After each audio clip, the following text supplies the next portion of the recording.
So this mini PC right here is an absolute beast. What's up everybody, Corey with Freaky Tech Reviews here, and today we're taking a look at the SundaePC mini computer. Coming in at such a small size, this PC actually packs a ton of power under its little hood, so I'm excited to show it to you today.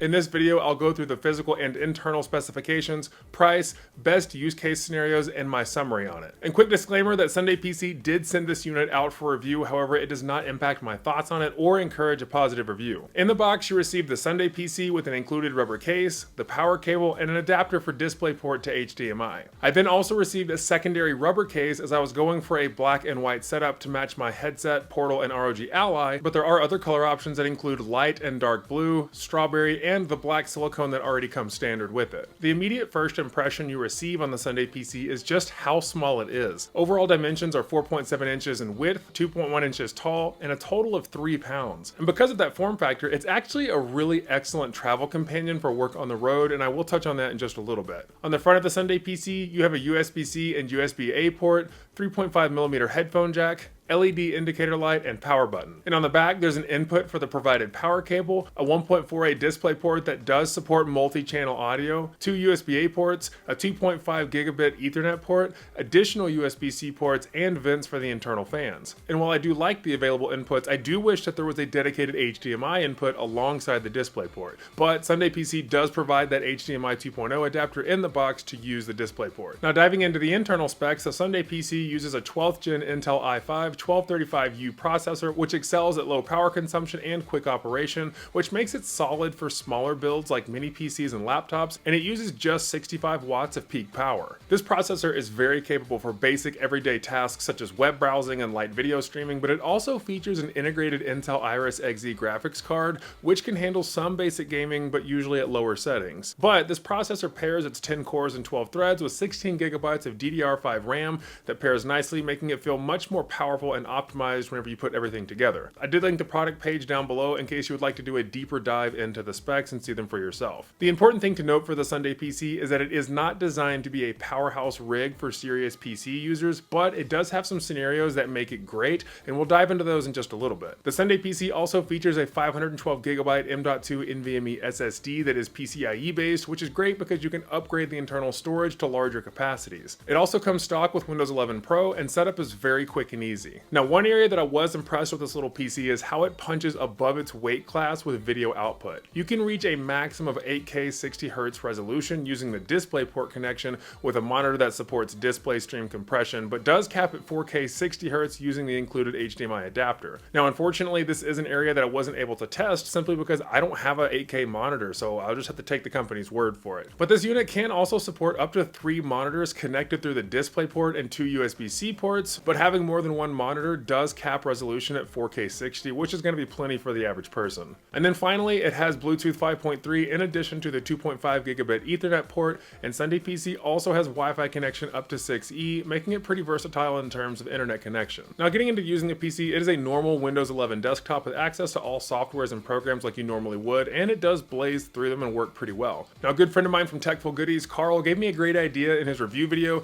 to test out the CPU usage from something like OBS as I'm recording in 4K so that I can monitor to see how well it performs a task like that. And be sure to subscribe to Carl over at Techful Goodies and keep an eye out for our next podcast episode where me, Carl, and Christopher from Cozy Christopher talk about all things tech related. We just had episode 3 go live of the Control Alt Discuss podcast, and I'll link that below in the description as well. So let's go check out the SundaePC and see how it performs.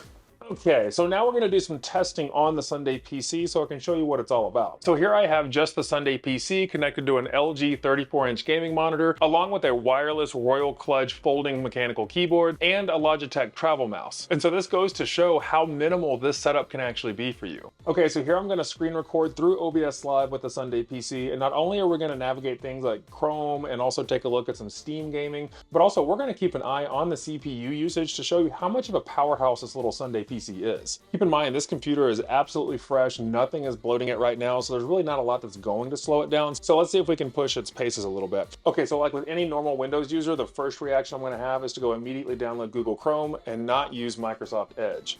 I know Chrome's not for everybody, but it's one that I personally like. So let's see how quickly it actually downloads Chrome, accept and install.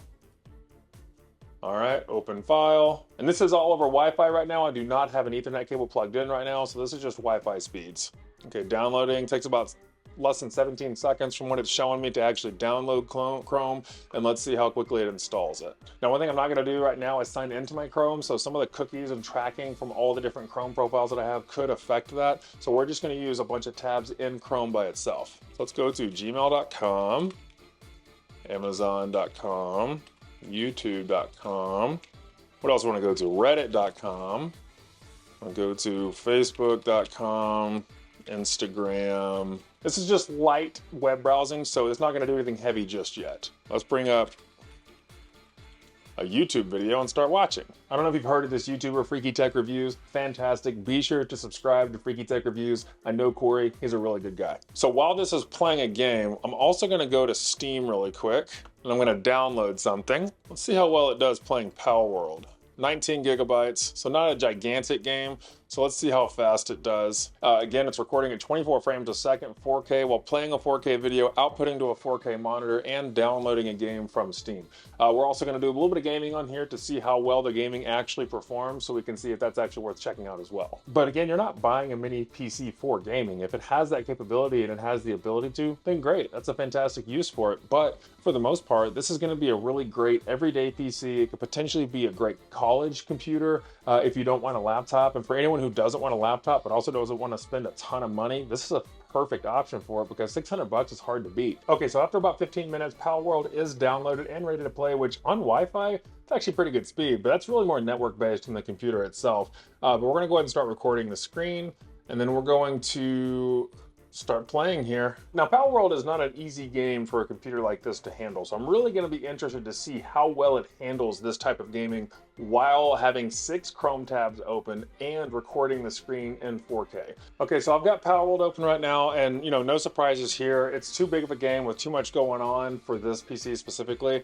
So I'm going to lower the graphical settings and see how that works, but just off of my max settings that I was playing at on my custom built gaming rig, you can see that the memory right there on the task manager is around 93 to 94%, so that RAM's working pretty hard to keep this game rolling. CPU usage is up to, touching around 36 to 38%. Okay, so I'm restarting Pal World after dropping all the graphical settings down. Again, I'm really not expecting anything great out of this. I'm just testing it with a game that I kind of know that it can't handle, just to see how powerful it can be. Like, it's keeping up enough right now that I know what's going on. I'm able to move around and react to things. I think, as I'm getting further away from my base and I have less pals on screen, that's definitely helping because, right now it's not looking too bad except for just the graphics quality. So we'll head back to the base here in just a second and see. Yeah, see, like right there, I got near one of these outlaw bases and it's struggling quite a bit right now. So no surprises there. RAM usage is looking like it's about maxed out. And then CPU usage, oh my goodness, is also getting really high. But for the most part, I'm really surprised that this thing's able to chug along even at this rate. Okay, so now I'm going to close OBS down. I closed Chrome. We're going to take a look at the memory usage now and see how it does like that. And I'll just tell you what I'm seeing. So right now, the memory is already dropped to 81%, right? So that just shows you how much Chrome and OBS were taking up by recording the screen and having 6 tabs open. And so right now it's actually running a lot more smoothly. It's at 41% CPU usage is the max that I've seen, and 82% memory. And I think I'm right here on my base with tons of pals. So let's get close to where, yeah, you can't see it really well from camera, but there's a lot of stuff going on in my base. I have everything down to the lowest graphical settings. I'm in the middle of my base with probably, 20 to 30 pals in here right now. And for those of you that have never played Pal World, it's basically like Pokemon with guns is literally what it's called. And so there's a lot of stuff happening right now as I have pals working on my base, doing different things, carrying out different tasks. And this can definitely put it's putting a load on my random access memory because it's at 83% RAM right now, 32% CPU usage, but it is playable. Like, I am in the middle of my base right now with tons of pals, and they're fighting right now because I've got some thugs that are, invading my base, but they're doing work, they're fighting, and right now this thing is not bad. It's really not bad. Let's full screen it really quick and stop looking at the RAM to see how it looks. Yeah, it's definitely struggling a lot more on full screen. No surprises there.